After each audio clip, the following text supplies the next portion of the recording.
नमस्कार, मैं राघव कुमार आपका बहुत स्वागत करता हूं आज की वीडियो में।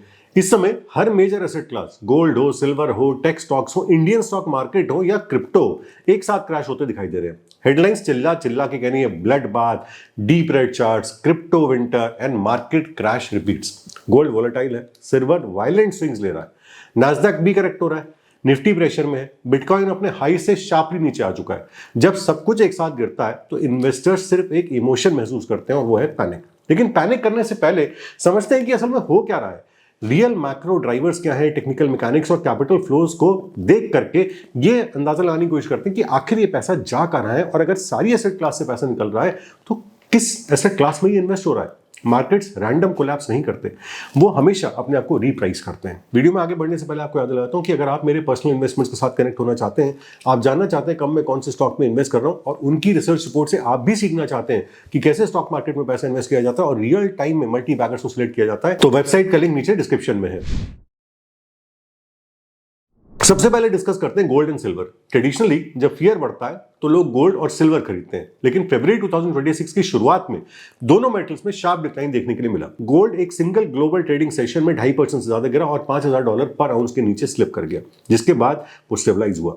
सिल्वर भी लगभग 10% तक गिरा, जो कि typical high beta metal reaction है। इंडियन कमोडिटी मार्केट्स में इसका असर साफ दिखा। एमसीएक्स गोल्ड ने अपने स्ट्रॉन्ग रैली फेज, जो कि करीब 1,80,000 रुपए पर 10 ग्राम्स के एलिवेटेड लेवल्स तक पहुंच गया था, वहां से करेक्ट होकर के वो 1,50,000 के भी नीचे स्लिप कर गया था। एमसीएक्स सिल्वर में शार्प इंट्राडे वोलेटिलिटी आई क्योंकि लेवरेज्ड पोजीशंस अनवाइंड होनी शुरू हो गई। इंडिया के गोल्ड ईटीएफ्स में फ्लोज वोलेटाइल हो गए क्योंकि ट्रेडर्स ने पोजीशन एडजस्ट की। ये रैंडम नहीं था, इसके पीछे कुछ मेजर इंपॉर्टेंट पॉइंट्स इनको ध्यान से सुनिएगा। सबसे पहला था strong US macro economic data, दूसरा था sticky inflation expectations, third was strong US dollar index, fourth reason was rising US 10-year treasury yields. अब इसके टेक्निकल मैकेनिज्म को भी समझते हैं। जब बॉन्ड यील्ड्स बढ़ती हैं तो गोल्ड को होल्ड करने की अपॉर्चुनिटी कॉस्ट बढ़ जाती है। जब डॉलर मजबूत होता है तो डॉलर प्राइस कम्युनिटीज ग्लोबली महंगी हो जाती है, जिससे डिमांड कम होती है। अब एक और फैक्टर जोड़िए जिसको कहते हैं पोजीशनिंग।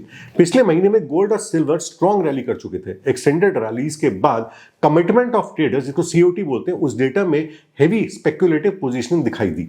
जब की सपोर्ट लेवल जैसे कि मेजर मूविंग एवरेजेस ब्रेक होते हैं, एल्गोरिथमिक और momentum traders stop loss trigger कर सकते हैं। इसके बाद कैस्केड सेलिंग शुरू होती है। सिल्वर ज्यादा वायलेंटली गिरता है क्योंकि वो एक मॉनेटरी मेटल भी है और इंडस्ट्रियल मेटल भी है। उसकी लिक्विडिटी डेप्थ गोल्ड से कम है, उसमें लेवरेज पोजीशनिंग ज्यादा होती है, लेकिन स्ट्रक्चरल पिक्चर कुछ अलग है। सबसे पहली बात तो ये कि global central banks recent years में नेट बायर्स रहे गोल्ड के। मैंने एक रील भी बनाई थी इंस्टाग्राम पे जिसमें मैंने बताया था कि दुनिया भर के 24 में से 22 सेंट्रल बैंक्स नेट बायर्स रहे गोल्ड के। इंडिया दुनिया के सबसे बड़े फिजिकल गोल्ड कंज्यूमर्स में से एक है। सोलर और इलेक्ट्रॉनिक सेक्टर की वजह से सिल्वर की इंडस्ट्रियल डिमांड लॉन्ग टर्म में मजबूत है। बॉटम लाइन ये है कि सेफ हेवन्स इस समय गिर रहे हैं, लेकिन ये शॉर्ट टर्म रीप्राइसिंग लगता है। स्ट्रक्चरल ब्रेकडाउन इन दोनों मेटल्स में फिलहाल दिखाई नहीं देता। अब बात करते हैं जो टेक्नोलॉजी या आईटी स्टॉक्स में अंदर क्रैश आया है। प्रेशियस मेटल्स के बाद ग्लोबल इक्विटीज में भी रिस्क स्पाइक हुआ है। नास्डैक, S&P 500 और डाउ जोन्स में करेक्शन आया। इसे कुछ रीजंस थे। सबसे पहला, AI driven mega gap valuation stretch हो चुकी थी। दूसरा, इन्फ्लेशन स्टिकी बनी रही। तीसरा, रेट कट एक्सपेक्टेशंस डिले हो गई है। वैल्यूएशन मैथ सिंपल है।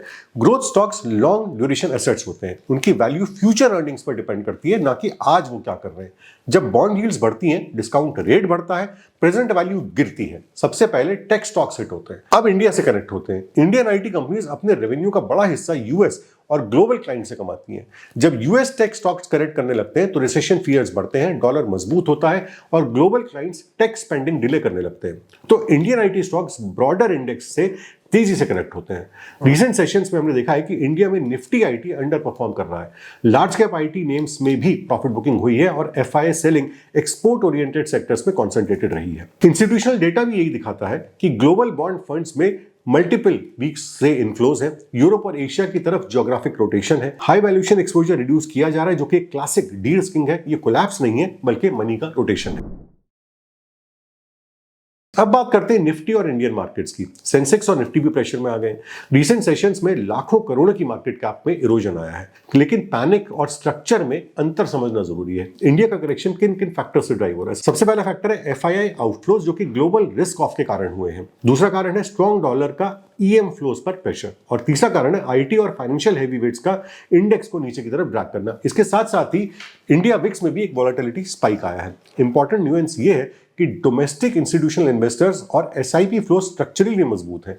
रिटेल पार्टिसिपेशन सिस्टमैटिक इनफ्लोज को सपोर्ट कर रही है। इंडियन मैक्रो बैकड्रॉप भी अभी कुछ इसी तरह की पिक्चर दिखा रहा है कि एलिवेटेड कैपिटल एक्सपेंडिचर है, कंट्रोल्ड फिस्कल ग्लाइड पाथ है, स्टेबल बैंकिंग सिस्टम है और हेल्दी क्रेडिट ग्रोथ है। साथ ही साथ कोई भी सिस्टमिक फाइनेंशियल स्ट्रेस नहीं है। ये 2008 नहीं है, ये बैंकिंग क्राइसिस नहीं है, ये लिक्विडिटी फ्रीज भी नहीं है, ये वैल्यूएशन कंप्रेशन और फॉरेन कैपिटल एडजस्टमेंट है।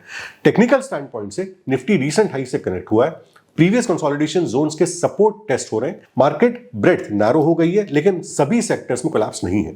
डिफेंसिव सेक्टर्स और capital goods high beta segments के मुकाबले ज्यादा स्टेबल दिख रहे हैं। इंडियन कमोडिटी मार्केट्स में एमसीएक्स वॉलेटिलिटी इस समय ज्यादा बढ़ा रही है।